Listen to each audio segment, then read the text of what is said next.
السلام علیکم ورحمۃ اللہ وبرکاتہ۔ ڈیئر اسٹوڈنٹس، کیسے ہیں آپ سب لوگ؟ امید ہے کہ آپ سب خیریت سے ہوں گے۔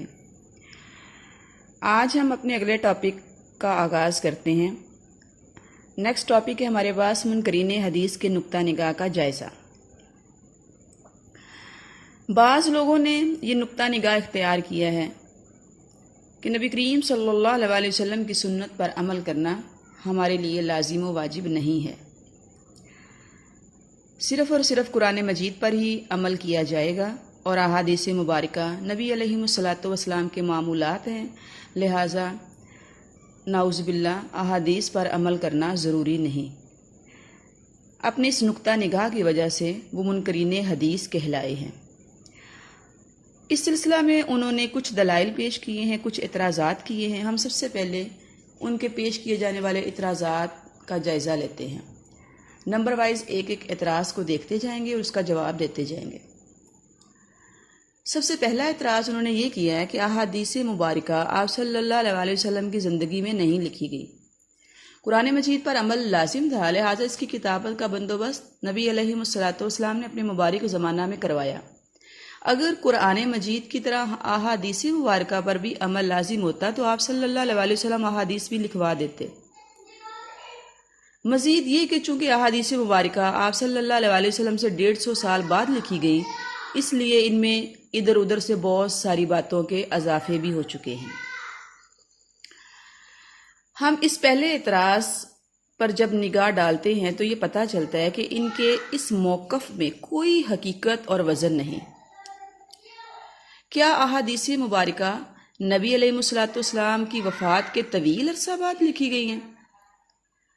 حقائق کی روشنی میں جب ہم اس سوال کا جواب تلاش کرتے ہیں تو ہمیں یہ معلوم ہوتا ہے کہ کتابت حدیث کا آغاز عہد رسالت میں ہی ہو چکا تھا۔ پیچھے آپ نے حفظ حدیث میں یہ پڑھا کہ حفظ حدیث کا ایک ذریعہ کتابت ہے۔ آپ صلی اللہ علیہ وسلم نے اپنے زمانہ میں ہی احادیث لکھنے کی اجازت دے دی تھی۔ پھر یہ اعتراض کہ احادیث میں اضافے ہو چکے ہیں، ادھر ادھر سے بہت ساری چیزوں کو شامل کیا گیا ہے، تو یہ بھی آپ نے پیچھے دیکھا صحابہ اکرام اور تابعین حدیث کو بیان کرنے میں کتنے محتاط ہوا کرتے تھے۔ صحابہ کے دور کے بعد اگر کسی باطل عقیدے کے حامل شخص نے کوئی خود ساختہ بات نبی علیہ الصلاۃ والسلام کی طرف منسوب کی تو ہمارے محدثین نے اسے بھی الگ کتابوں میں محفوظ کر دیا۔ ایسے ایسے فن ایجاد کیے کہ باقاعدہ جرح و تعدیل کے ساتھ، پوری تحقیق کے ساتھ صحیح احادیث، وہ روایات جو نبی علیہ الصلاۃ والسلام تک پہنچتی ہیں، ان کو الگ کر دیا، اور فتنوں کے دور میں گھڑی جانے والی احادیث کو اور من گھڑت باتوں کو بالکل احادیث سے الگ کر دیا۔ لہٰذا یہ اعتراض کرنا کہ احادیث میں ادھر ادھر سے بہت سی چیزوں کے اضافہ ہو چکے ہیں، بہت سی چیزوں کا اضافہ ہو چکا ہے، لہٰذا یہ اب ہمارے لیے قابل عمل نہیں رہی، یہ اعتراض بالکل بے جا اور بے معنی ہے۔ دوسرا اعتراض یہ کیا جاتا ہے کہ آپ صلی اللہ علیہ وسلم نے تو احادیث لکھنے سے منع فرما دیا تھا، لہٰذا جو ریٹن فارم میں آج ہمارے پاس ذخیرہ احادیث موجود ہے، یہ نبی علیہ الصلاۃ والسلام کے منع کرنے پر لکھا گیا ہے، تو یہ قابل عمل نہیں ہے۔ ہم یہ دیکھتے ہیں کہ نبی کریم صلی اللہ علیہ وسلم نے بے شک ابتدائی زمانہ میں کچھ عرصہ کے لیے احادیث لکھنا سے منع فرما دیا تھا، لیکن یہ ممانعت مستقل نہیں تھی، اور اس کے بھی مخصوص اسباب تھے جو پیچھے ہم پڑھ چکے ہیں۔ آپ صلی اللہ علیہ وسلم نے بعد میں لکھنے کی نہ صرف اجازت دے دی، بلکہ جب وہ مخصوص حالات ختم ہو گئے تو آپ صلی اللہ علیہ وسلم نے ابو شاہ یمنی ایک صحابی کے لیے احادیث لکھنے کا حکم دیا تھا۔ جس ہستی نے مخصوص حالات کے اندر احادیث لکھنے سے منع کیا تھا، اسی ہستی نے جب لکھنے کا حکم بھی دے دیا تو لازمی طور پر پہلا حکم ختم ہو جاتا ہے۔ ان لوگوں کو آپ صلی اللہ علیہ وسلم کا یہ حکم تو یاد ہے کہ آپ نے احادیث لکھنے سے منع کیا تھا، لیکن وہ حکم جس میں آپ نے عام اجازت دے دی تھی وہ ان کی نگاہوں سے اوجھل رہا۔ دلائل کے ساتھ ہم یہ بات ثابت کرتے ہیں کہ عہد نبوی میں احادیث مبارکہ 3 طریقوں سے لکھی گئی۔ آپ صلی اللہ علیہ وسلم نے حکم دے کر اپنے کچھ فرامین لکھوائے۔ نمبر 2، لوگوں نے آپ صلی اللہ علیہ وسلم کی موجودگی میں احادیث لکھی اور آپ صلی اللہ علیہ وسلم نے ان لکھی ہوئی احادیث کو ملاحظہ فرمایا۔ نمبر 3، آپ صلی اللہ علیہ وسلم کی مجلس سے باہر لوگوں نے اپنے طور پر احادیث لکھی۔ ان دلائل کی روشنی میں ان کا پیش کیے جانے والا دوسرا اعتراض بھی ختم ہو جاتا ہے۔ تیسرا اعتراض ان کا یہ ہے کہ احادیث کو محفوظ کرنے کا ذریعہ صرف حفظ حدیث ہی تھا۔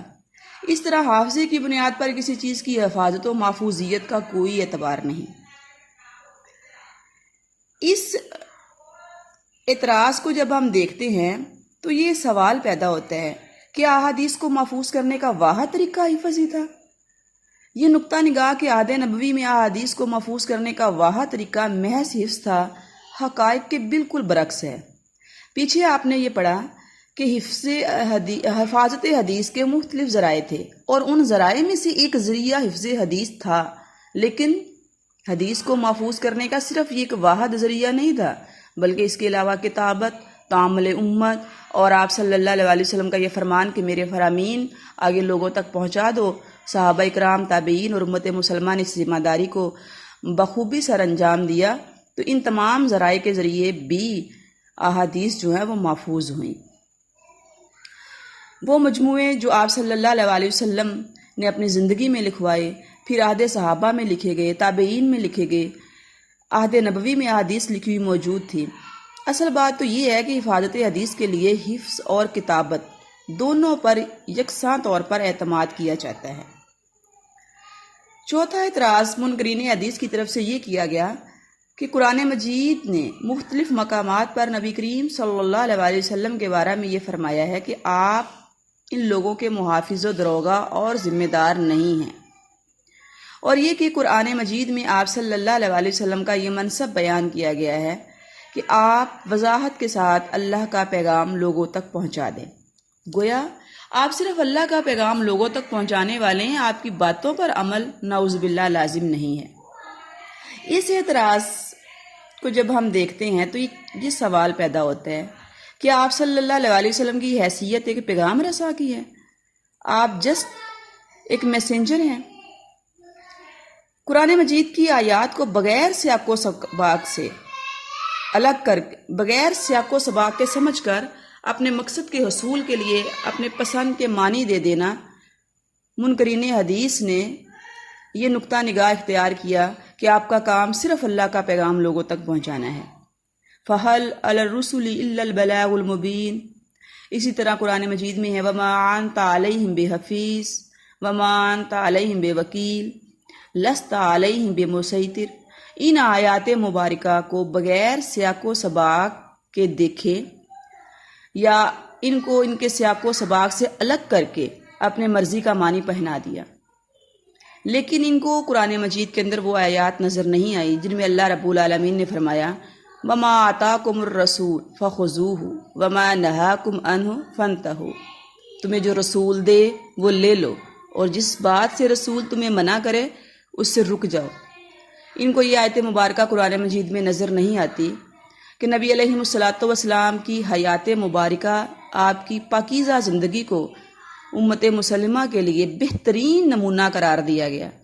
ان کو یہ بات نظر نہیں آتی وَمَا يَنْتِقُ عَنِ الْهَوَىٰ إِنْ هُوَ إِلَّا وَحْيٌ يُوحَىٰ کہ اللہ کے نبی صلی اللہ علیہ وسلم تو اپنی مرضی سے کچھ بولتے ہی نہیں، آپ کی زبان مقدس سے صرف وہی کچھ نکلتا ہے جو حق ہوتا ہے، جو اللہ کا حکم ہوتا ہے۔ لہٰذا حدیث بھی قرآن مجید کی طرح وحی ہی کی ایک شکل ہے، وحی کی ہی ایک قسم ہے۔ جس طرح وحی جلی یعنی قرآن مجید پر عمل پیرا ہونا مسلمان کے لیے لازم اور ضروری ہے، ایسے ہی وحی خفی یعنی احادیث مبارکہ پر عمل پیرا ہونا بھی مسلمان کے لیے لازم اور ضروری ہے۔ اور سچ تو یہ ہے قرآن مجید پر اس وقت تک عمل نہیں کیا جا سکتا جب تک ہم احادیث مبارکہ سے مکمل گائیڈنس نہیں لے لیتے۔